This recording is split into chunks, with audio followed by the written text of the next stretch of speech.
friends, and welcome to another video. I'm Emily, and today I'm going to be talking to you about just 3 of the books that I've been reading recently.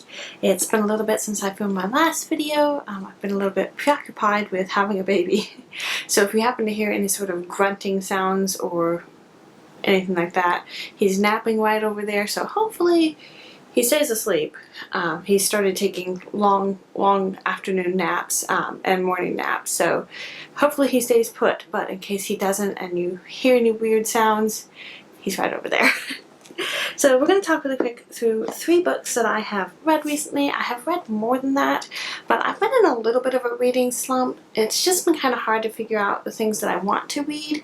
I have a lot of physical books that I would like to read, but I've been doing most of my reading during like nursing sessions, which happen kind of late at night or just about the day, and it's much easier to either read on my iPad or my Kindle. And so I've been looking for different books to read on there, and kind of going back and forth on what I'm feeling like reading. But one of the books that I started just before I had the baby and I was able to finish shortly thereafter was the Grantchester Mysteries, Sidney Chambers, and the Shadow of Death. Now, I did not realize that this was actually, that the series Grantchester was based off of a book series. I should have guessed, because pretty much every TV show or movie has some sort of background in a book. And so I just happened to see this at the library one day and it sparked my interest. This book is a collection of 6 short stories, and they're all, it's all linear, like they're all kind of connected, but they are, I guess they're not necessarily connected, they come one right after the other in the timeline. The timeline is all linear. I'm not making much sense, am I? But each one kind of has a different mystery, and not all of them were murders. It's been a minute since I've finished reading this, and I kind of want to get the second book in the series and read that one as well, but I just haven't had the chance to get back to the library yet because baby. But yeah, I really enjoyed it. I like the character of Sidney in here much better than in the TV series, which doesn't surprise me because the majority of the time I like the characters in the book much more than any sort of film. So I really enjoyed it, and some of them had to do with murder and some of them were just kind of a mystery. Like there was one about they were suspicious that this doctor was doing what's called like the Angel of Mercy thing, where he was slightly over administering on medicine for elderly people that were in a significant amount of pain to make them die, basically. And oh, he's wiggling. Stay asleep, buddy. One moment. Looks like he's waking up, so I may have to jump back up here in a second and just put him on the floor over here. But anyway, as I was saying, it's suspected that this doctor is basically killing some of the elderly patients out of kindness and good thoughts. But and in that one, this is a little bit of a spoiler, so if you really don't want to hear it, just skip forward. In that one, you don't really find out if the doctor was actually doing it. It's just hinted at that that's probably what was happening, and Sidney kind of gets caught up in that, which I just realized I probably should have kind of explained a little bit more about what the book is about. It's about a vicar, Sidney Chambers, who kind of gets caught up in several murder mystery cases because he's good friends with a police inspector, and so he just kind of happens to constantly be in the right place at the wrong time, sort of a thing. Okay, now I've got him down in my lap here, so you'll probably hear him even more. But anyway, so Sidney gets caught up in these murder mysteries, and he is kind of constantly torn between what he thinks he ought to be doing for his vicar duties, and, you know, he's genuinely intrigued by these murder mysteries and wants to help solve them. So he's not necessarily like your stereotypical, I don't know, immature sleuth from murder mystery books, but it was kind of fun. It was a little slow in places. Yeah, you were wiggling a lot. It was kind of slow in some places because I am more used to Agatha Christie or I'm trying to think of other murder mystery books that I have read, but I did still very much enjoy it, and it was like, you know, small English town, that sort of vibes, so it was pretty fun. Yeah, I definitely want to get the next book in the series and see if that one still continues on being pretty good. So let me put that down there. So then the next book, I actually just finished this one last night. This is the book that like pretty much everybody and their mother's uncle's cousin has heard or seen of, if not actually read. And it's The Love Hypothesis by Ali Hazelwood. This is the large print version from the library because obviously the regular one was on hold with weeks and weeks of wait time, but this one was available, and I wanted to read this because I watch Carrie Cakes, or Carrie from Carrie Cakes and Carrie Can Read, her booktube channel. She mentioned that this was like the romance book that kind of got her more interested in the romance genre, and so I've been wanting to read it for a while, and I kind of went back and forth because I am definitely more interested in sort of vintage romances or historical romances that just I generally vastly prefer that. And so there's actually so far only been really one contemporary romance that I actually loved so much that I purchased the book for myself. But because Carrie has talked so highly about this book, I was very intrigued, and so I went ahead and got it. And yeah, it was it was pretty good. I definitely found myself chuckling for in a few parts, and the story overall was just kind of a light, fluffy romance novel sort of a thing. The things that I didn't care for so much about is kind of my complaint from most contemporary romances, is that there was a decent amount of like swearing in it, and there were some. I'm not going to get into it because then we get a little bit political, and that is not what this channel is about. But there were some things that the author just constantly kept harping back to that I really felt didn't have a place in the book and that they kind of needed to get over it and get on with the story. But overall, the characters were all pretty lovable. The main girl, her name is Olive, and she is studying to get a PhD. Now, I haven't been to college or grad school or anything like that, so I'm not super familiar with how all of that works, but she's studying to get her PhD, and she's trying to do these different tests and stuff to figure out a way to discover pancreatic cancer earlier. You find out she has a very personal reason for wanting to study this, but she has a really good friend named Anh. I think that's how you pronounce it, A-N-H. Her really good friend is interested in a guy, Jeremy, that Olive had previously gone out with, but Anh wouldn't consider dating Jeremy because she was like, no, that's a girl code, I'm not gonna date your ex. And Olive was like, seriously, I'm not interested in him, I don't know why I went out with him in the first place, please go date him. But her best friend, being a good best friend, is just like, no, I'm not gonna do that, like, I wouldn't do that to you. So then Olive comes up with this great idea to she tells her friend that she's going on a date because she's hoping that her friend will then be like, oh, okay, so obviously Olive is not interested in Jeremy, so I can date Jeremy. And so it just happens that there's this, what do you want to call it? It's like super rom-com-y where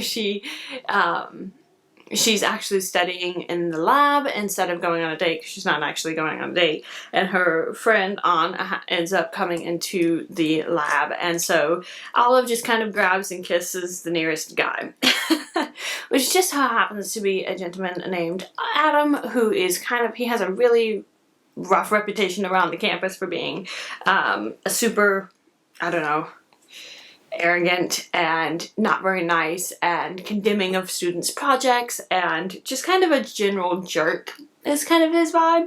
And so she just kind of grabs him and kisses him. And then it goes on from there. They end up having some banter that they talk about, and Olive explains why she just grabs and kisses this guy.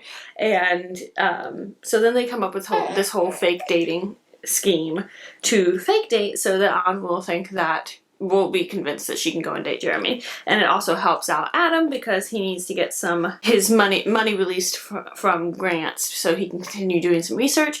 But the people at the college think that he is about to go to another college, and so they won't release the funds to him. So he's like, well, if I'm dating you, it'll look like I'm not going anywhere, and maybe they will give me the money back, sort of thing, or they will give me the money. So then it goes on from there. Of course, there's lots of awkward and hilarious interactions where, because of this whole fake dating thing, they end up like having to be a bit more involved than they thought they were going to. It is kind of funny because throughout the book, Olive is very much a fan of the, you know, the Starbucks Frappuccinos and the foofy coffee drinks, and Adam has zero interest and thinks that they're disgusting. And so there's like different little quirks and things like that. So it was pretty funny. I did really like in the ending. It was pretty entertaining. The epilogue was a bit much. I could have done without that. I will say there is one chapter, or is it 2 chapters, that have the sex scene. I skimmed it. I was just kind of like, ew, ew, ew, ew, moving on. Get me back to the story. So I just kind of glanced over it and skimmed through that. Overall, it was okay. It was an okay romance novel, and it was a light read. I kind of enjoyed it, just as far as that it was just fluff. If you're looking for some sort of just a cheesy rom-com-y romance, might be worth giving it a shot. Okay, let's put that one down there too. And then this book is one that I bought recently, and he is wiggling. He's probably hungry, but I want to make this video, so I need to hurry up. But the problem is that this is probably the book I want to talk about the most. So, of course, he would start getting cranky. You're okay. I purchased this book right after the baby was born. It was one of those things, it was a late night nursing session purchase. The only one that I've done so far. Yeah. And it is The Astonishing Adventures of Jane Smith by Patricia Wentworth. It's kind of reflecting and funny. I just love this cover and the artwork. It makes me so happy. I love the look of vintage covers, or the artwork of vintage books that have been reprinted. So many of them have like these beautiful vintage looking artwork or vintage artwork on them, and it's lovely. I really enjoy it. But The Astonishing Adventures of Jane Smith is about a girl, Jane, who she ends up being...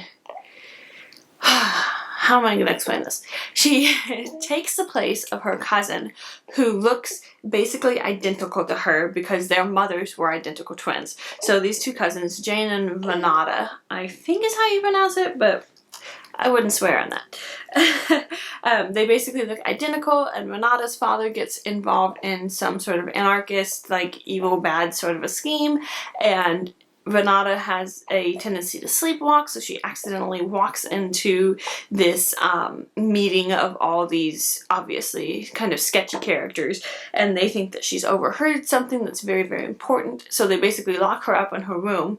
But then she has a boyfriend or fiance, it's a fiance, who finds out about it and happens to be walking in the park one day and sees Jane sitting in the park and thinks that Jane is Renata because they look basically identical.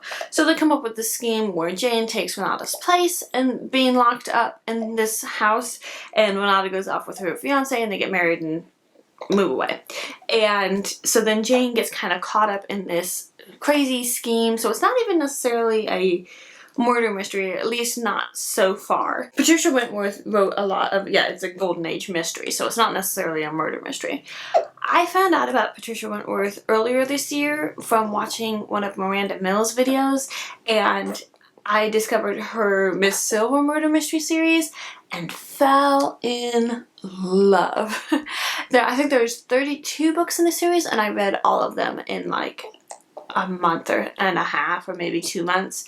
I had to wait a while for one of the books to become available at the library, so that took a while for that to come in. But in the space of basically a matter of weeks, it was while I was actually quite sick and morning sick, so I was in bed a lot of times, so I just ate up all of the books in their series. And I just happened to find out here recently that Patricia Wentworth actually wrote like another 30 or 40 Golden Age mysteries. And I am just so happy about that. Unfortunately, my library, I use the Libby app, and they only have the Miss Silver mysteries available, so I'm probably going to have to just slowly, over time, buy all of them.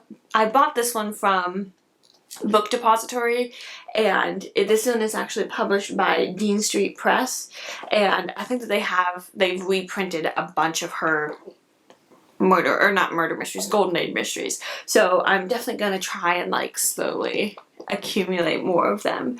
But as you can see, I haven't finished the book yet. I really like it. I'm really enjoying it so far. Patricia Wentworth just has such a lovely writer's voice. I love the way that she writes. She's just a phenomenal author in my mind.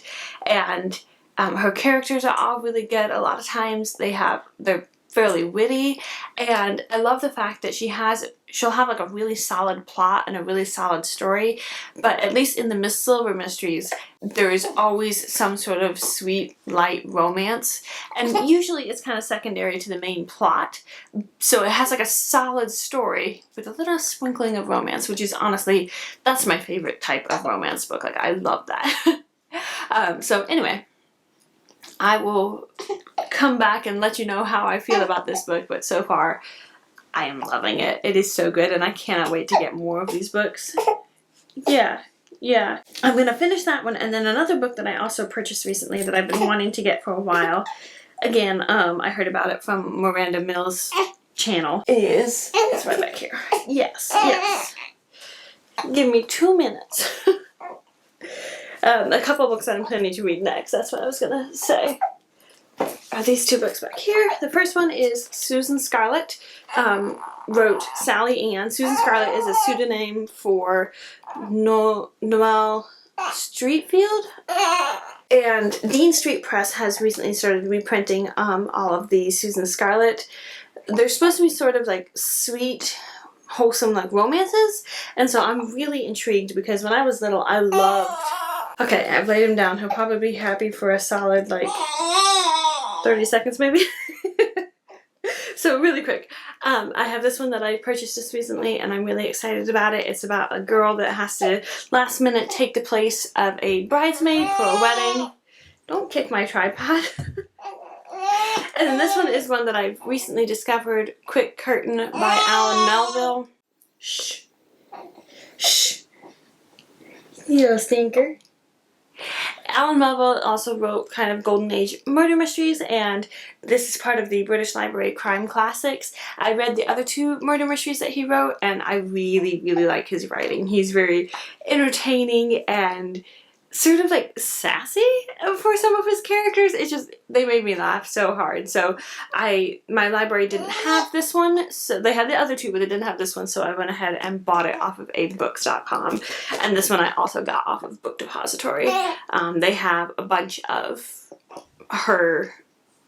Dean Street Press books, and it just happened to be the cheapest place that I could find it. So these are two books that I'm hoping to get to very soon, once I finish The Astonishing Adventures of Jane Smith. So that wraps up today's video. I'm going to go and take care of a squishy baby. I hope that you're all doing well, and I will see you soon on the next one. Bye!